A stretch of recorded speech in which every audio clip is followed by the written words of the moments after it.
Более 3500 продуктовых наборов раздадут в регионе в рамках благотворительной акции «Мягко сах» в преддверии праздника Ид-Аль-Фитр.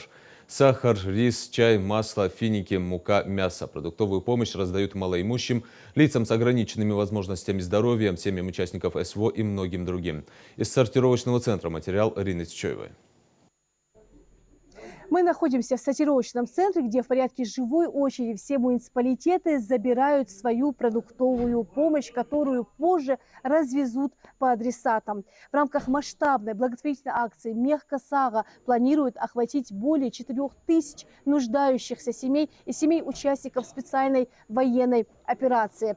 В каждую продуктовую помощь входит 5 килограмм мяса, а также мука, сахар, различные крупы, подсолнечное масло, финики и не только.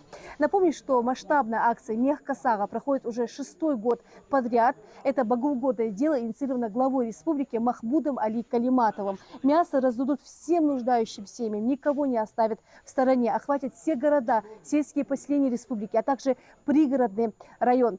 Напомню, что заранее все списки нуждающихся семей были формированы администрациями на местах, а также помогали имамы мечети. Акция продлится до позднего вечера. Раздавать мясо будут всем.